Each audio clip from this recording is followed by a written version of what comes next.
is yet another eulogistic butterfly. Are we getting closer to the Netherrealm? Ah, this is...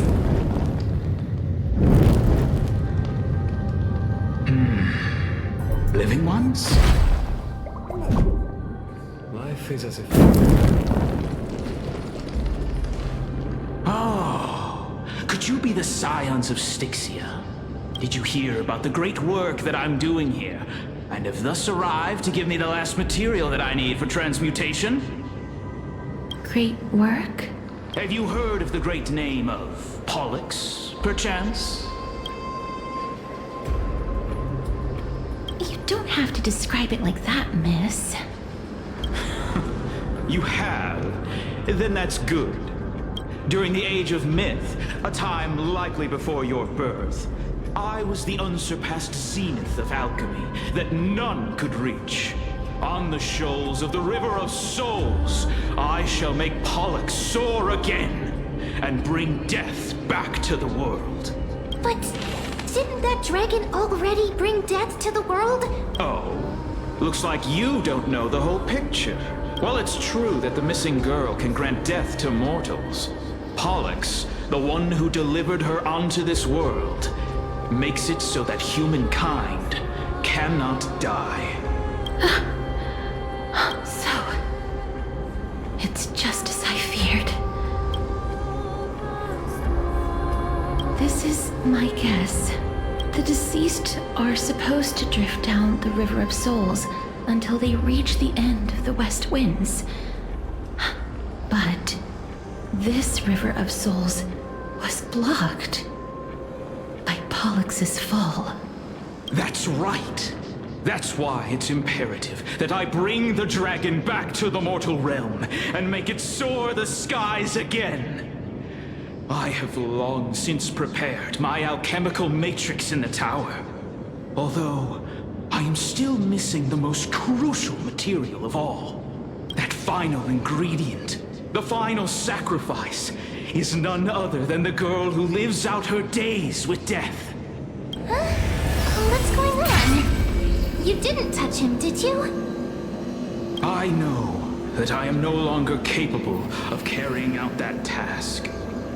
Take this, all of you, and please fulfill that great undertaking on my behalf. This...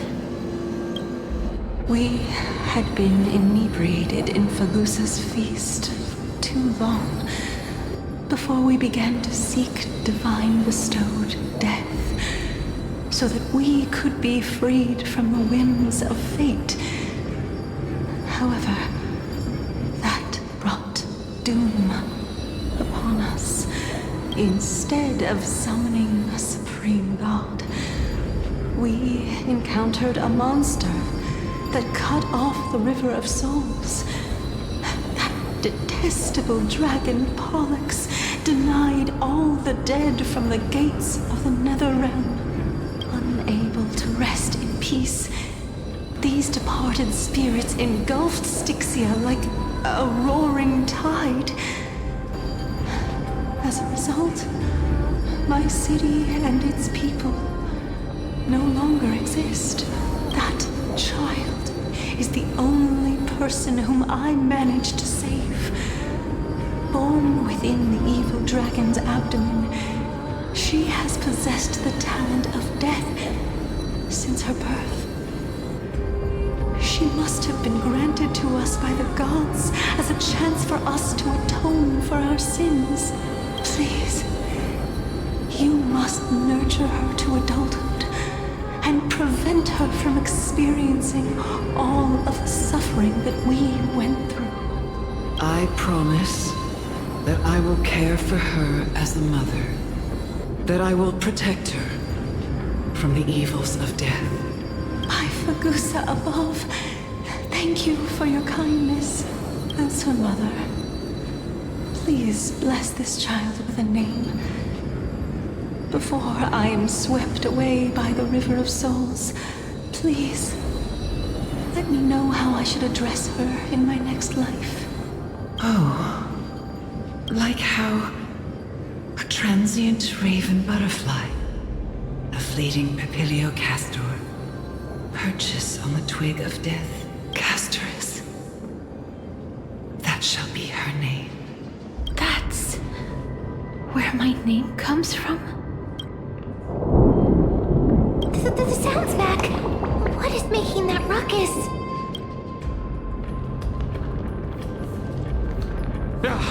Living ones, don't waste your time bickering. The Netherrealm's wrath is falling upon you.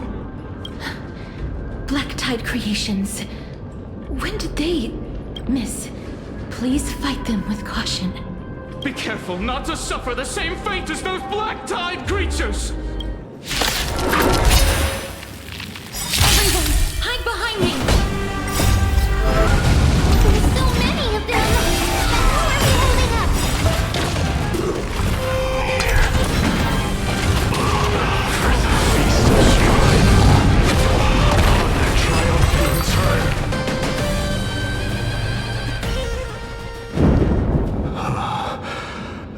You?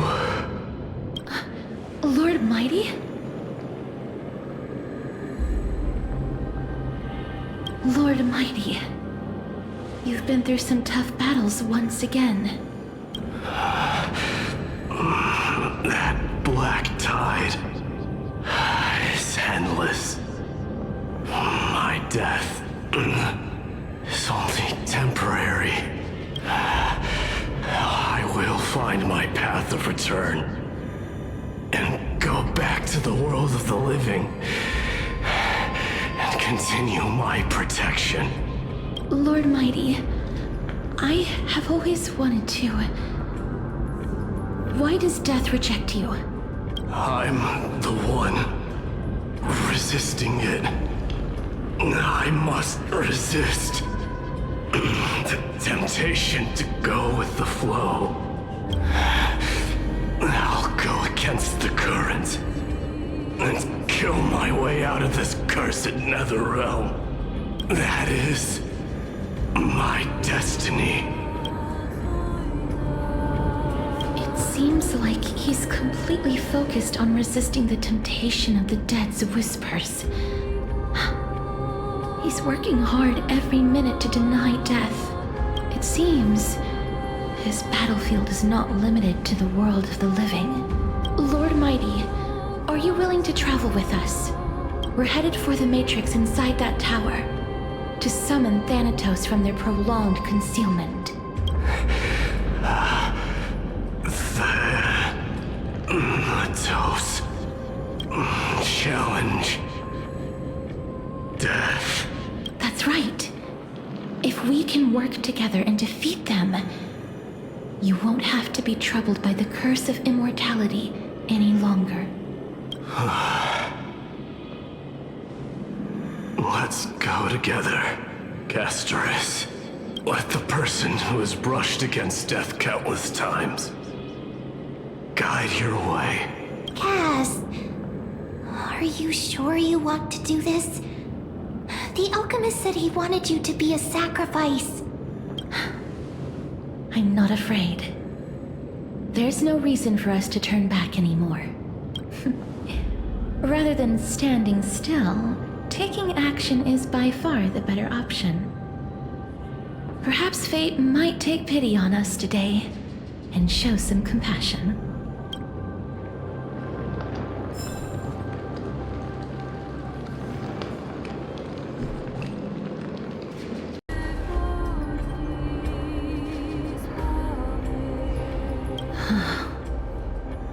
This is going to be difficult. I'm familiar with this kind of mechanism, but I've never repaired broken chains. If I was more powerful, I would be able to carry one person with each limb and fly the four of us to the other side. The Rune of Recollection is here, but I can't find a miracle orb anywhere. So weird. Oh, could it be in that collapsed tower in the distance? It's still up to me to step up in a crisis. Wait here. I'll go check things out.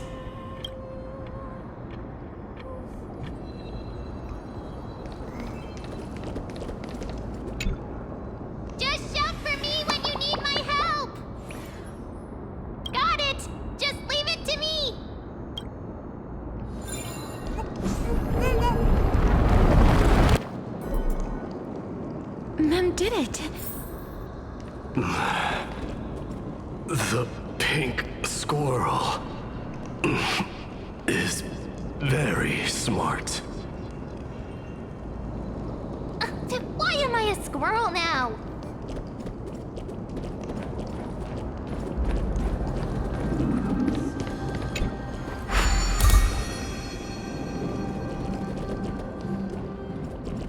The miracle's range is limited.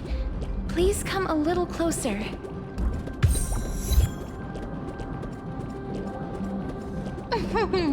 Aren't I a good fit for Ornyx's priest?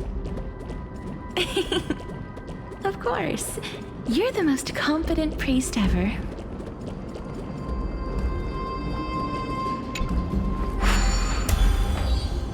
The alchemical matrix should be behind this door.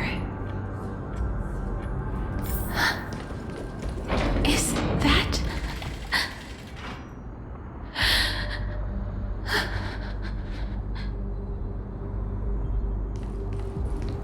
Wow, there are so many of you! It's little Cass and little Grape. Oh, there's also little D and the pink puppy! Trian? Aren't you...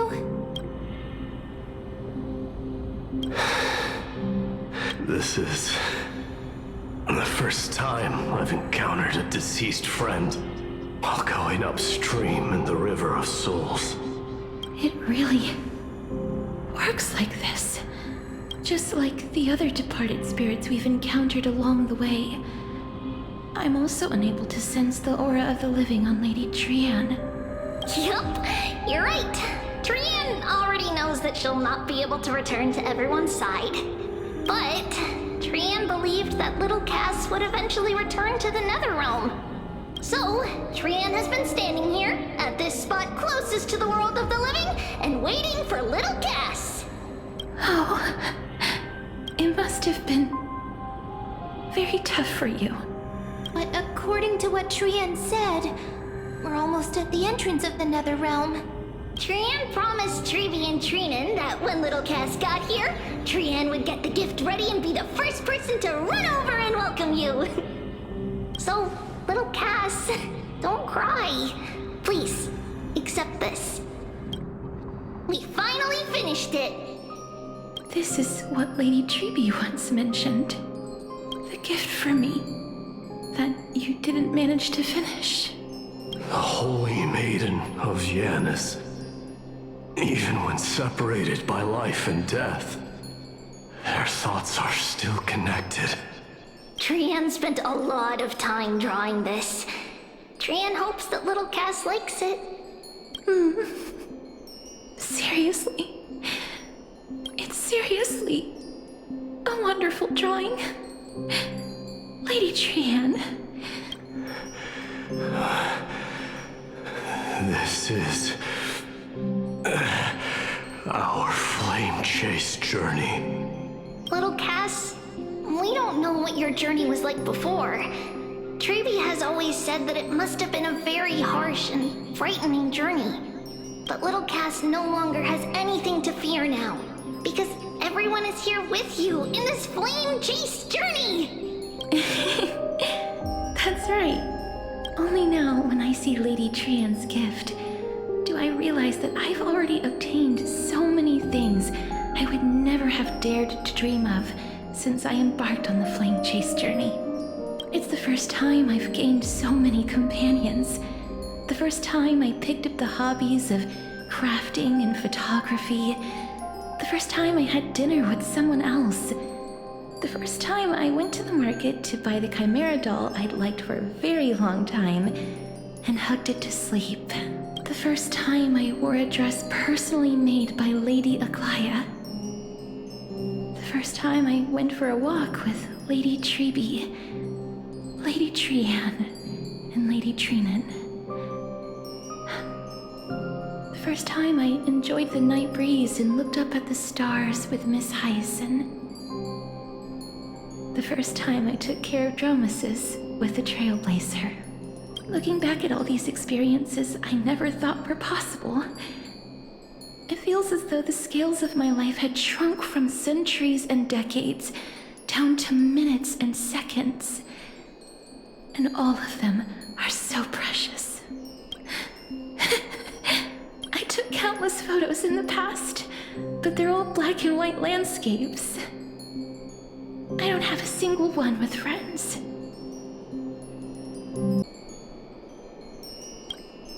If I had known, I would have taken more pictures.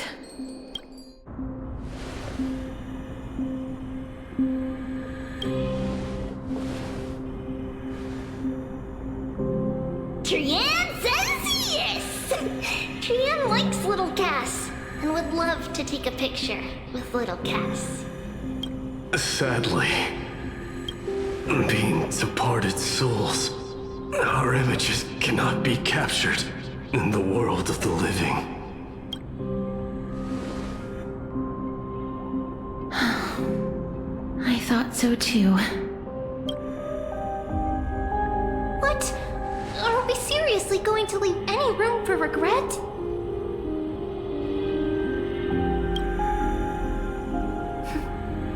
There won't be any regrets. This vivid drawing surpasses any photograph from the world of the living. Little Cass smiled. Treevee, Trinan, and Trian's wishes finally come true! I remember you once said that fate is not the flowers that bloom at the end of the road, but where people tread beyond the gate. Now, the path that belongs to me is about to reach the end. Thank you for bringing me the final key. Key? Little Cass, why are you talking in riddles all of a sudden? I have a feeling that soon, this gift of yours will become the key to saving Mrs. Life. Wow, that's amazing! Then keep smiling and carry on bravely! Little Cass, Little Gray, everyone, see you tomorrow!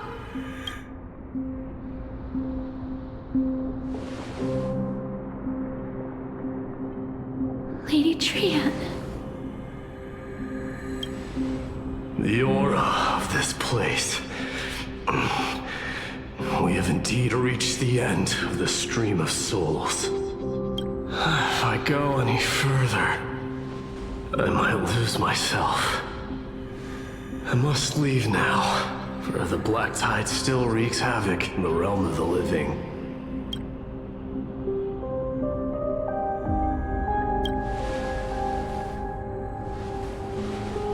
I have broken free from the chains of death countless times. This time will be no different. Castorice, will you fulfill your duty for the flame chase? I have yet to make my decision, Lord Mighty. No matter.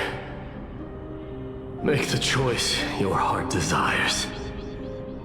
Even if it takes 1,000 years of waiting, I will continue to fight till I die. Then rise from death till the miracle descends.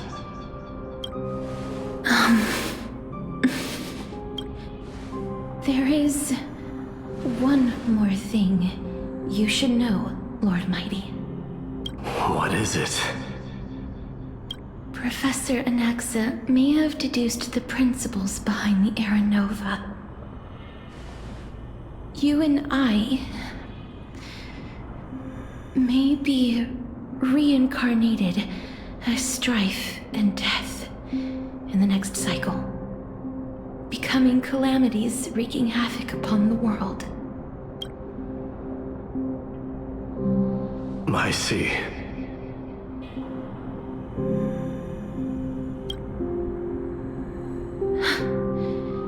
Is that all? Are you going to accept such a fate without complaints? Do you have a strategy to shatter the shackles of our fate? I haven't found it yet. Perhaps I never will. Then, cease wasting your thoughts on futile matters. Control what little you can. And when fate's inescapable grasp comes, resist it with the strength of your mighty will.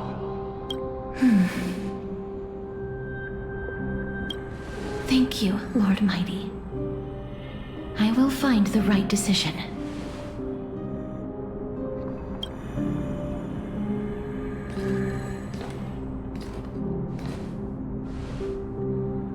In the name of strife, may you meet a fitting end.